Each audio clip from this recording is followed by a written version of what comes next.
dedicated to southern and eastern Kentucky. This is WYMT Mountain News at 5:30.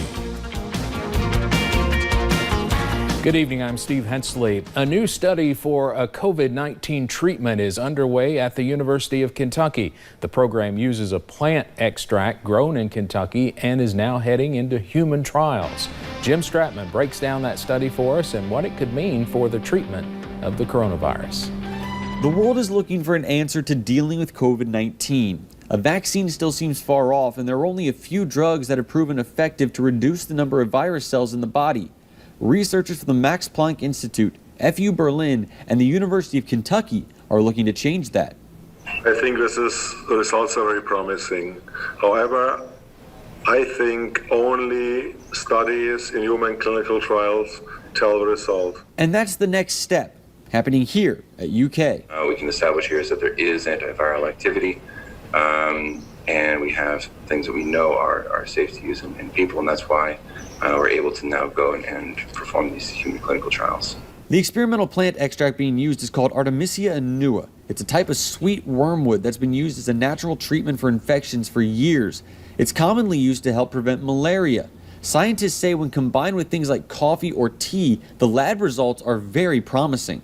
Wanting to see with the little dots and triangles is that you have a low number. So for example, if you look at panel B, the artemisinin and the coffee, you can see on the far right side of that diagram that the virus is almost gone with that concentration. I think one of the attractive features here is that you have a drug that's already used in many people against malaria, and it's safe.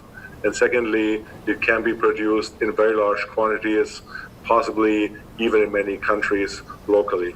Human trials will be handled as part of UK's rapid assessment research for COVID-19 treatments, which is already ongoing.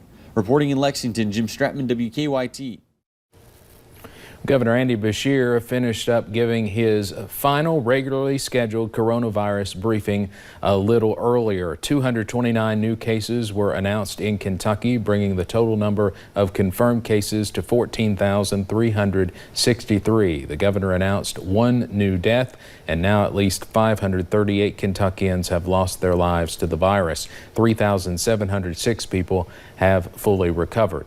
A number of new cases were announced by health departments across eastern Kentucky today. For more on COVID-19 in eastern Kentucky, you can go to our website, wymt.com. New cases of COVID-19 in the United States have surged to the highest level in 2 months. The U.S. reported 34,700 new cases on Tuesday. That's more than on any single day since April 24th. And California announced a new record of more than 7,000 cases in the last 24 hours. Hospitalizations are also on the rise in at least 14 states. CBS's Nancy Chen reports from New York, where a 14-day quarantine is being imposed on certain travelers coming into the state. Florida reported a record number of coronavirus cases Wednesday, about 1,500 cases higher than the previous record set just 4 days ago. Most of it is community transmission, particularly amongst the 20 and 30-year-old group. Texas has also seen a surge. The number of hospitalizations in Houston has tripled since Memorial Day. If we don't all work together to bring this curve back down, yes, we're going to have a challenging situation. Some business owners in Houston are voluntarily shutting back down. I don't know how many people have to get sick and die so I can stay in business. At least 17 high school students from Ohio tested positive for the coronavirus after a recent trip to Myrtle Beach, South Carolina. The county they're from previously had reduced infection rates to 0. In a reversal from just a short time ago, when the New York metro area was the epicenter of the pandemic, the governors of New York, New Jersey, and Connecticut are now announcing a 14-day quarantine for travelers coming here from hotspot states, including South Carolina, Florida, and Texas. It's only for the simple reason that we worked very hard to get the viral transmission rate down. We don't want to see it go up because a lot of people come into this region. and they could literally bring the infection with them. And even though New York is slowly reopening, officials announced they're canceling the New York City Marathon scheduled for November because of coronavirus concerns. Nancy Chen, CBS News, New York. Governor Beshear announced a new partnership with a Dutch company today that he says will help stabilize the U.S. food supply and create hundreds of jobs in eastern Kentucky. The governor said the public-private partnership will be a springboard off the App Harvest endeavor that is building a major tomato greenhouse in Rowan County. The governor said Kentucky is making a major step forward with agritech, with jobs ranging from doctor-level salaries to $13 an hour entry-level jobs with full benefits. Senior advisor Rocky Atkins says what is a great day for Kentucky is an unbelievable day for eastern Kentucky. To know that the Dutch government is looking at Kentucky to bring that infrastructure here to create the other companies that maybe make the steel or make the type of equipment that has to go in these facilities to build here in eastern Kentucky and throughout Kentucky.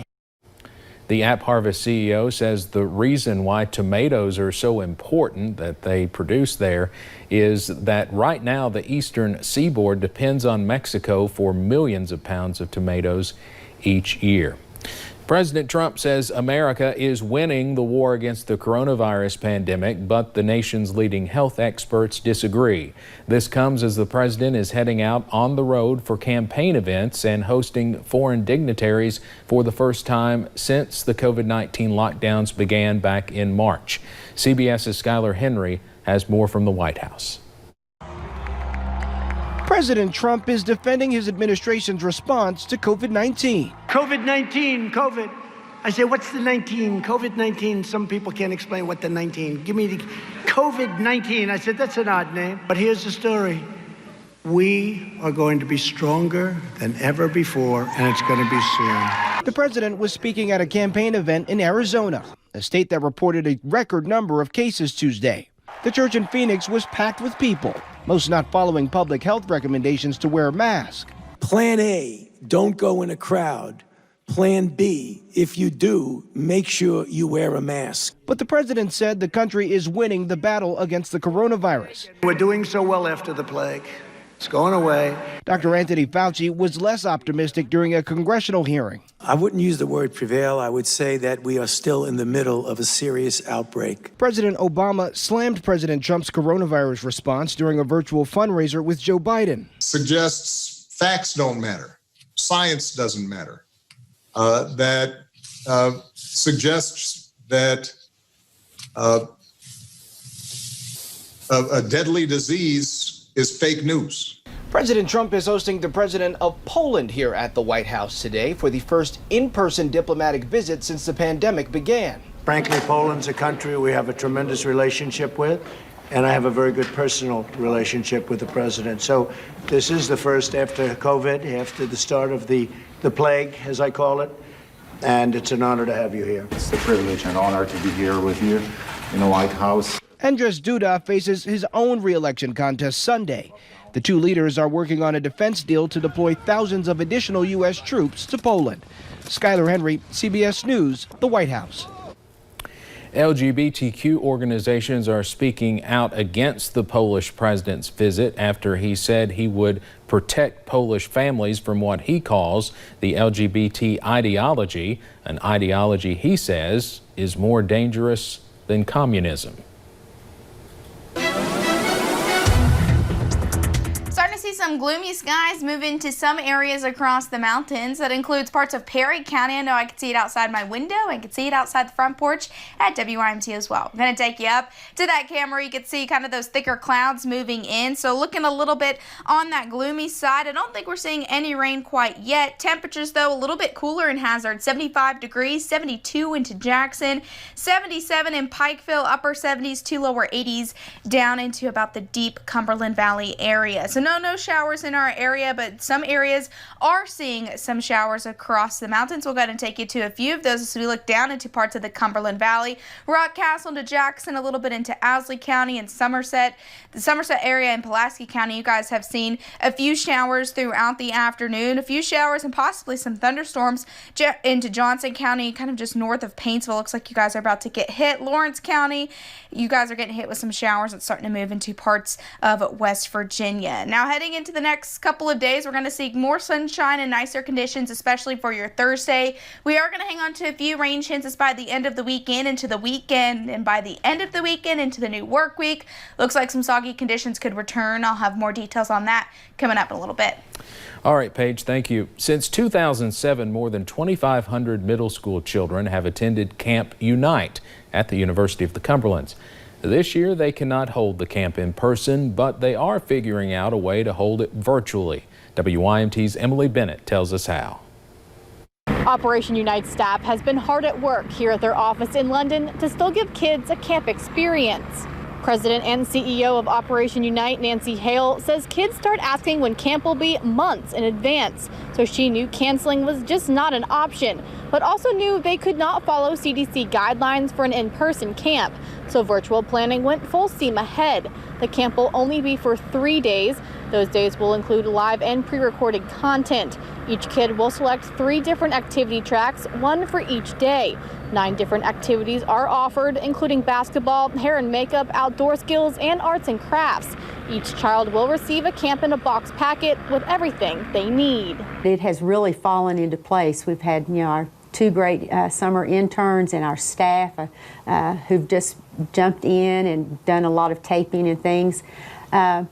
Prevention doesn't stop. Awareness does not stop. And so, we have to take it to a different venue. And so we'll be doing that virtually this year. The dates for Camp Unite are July 21st through the 23rd. The program will be from 1 until 3 each afternoon. Registration closes on Friday. In London, Emily Bennett, WYMT Mountain News. Emily will have more on the virtual events tonight at 11. While some places are sticking to virtual, the Pikeville YMCA is taking advantage of the lifting restrictions. The new wellness center was expected to open in May, but that date was pushed back due to coronavirus concerns. YMCA employees tell WYMT's Buddy Forbes it is now open and ready for the community.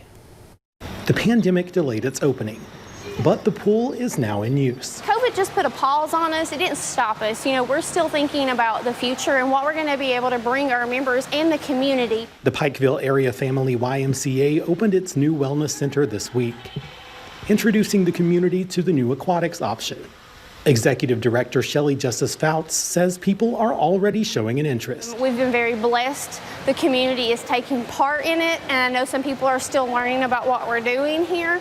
But we've had several sessions be capped because right now we're lap swim only. Though the pool is currently only being utilized by appointment for lap swimming, it will eventually be open for recreational swimming. The pool in the past was outdoors, and so we had it seasonally. And this is something that's going to, revolutionize our sports in the area, our fitness ability in the area, because it's not just 13 weeks. You have it the full length of the year. And local schools will use it as new swim teams pop up across the county and region. Fouts says the partnership with the city is all part of the YMCA's vision to help keep the community active and healthy. Yeah, this is a huge investment in our community. It's not just for the county of Pike. We're talking all of Eastern Kentucky. In a new, refreshing way. In Pike County, Buddy Forbes, WYMT Mountain News. YMCA members can use the pool as part of their membership. Non-members can call to set up an appointment. The cost is $3 for youth and $7 for adults. We'll be right back.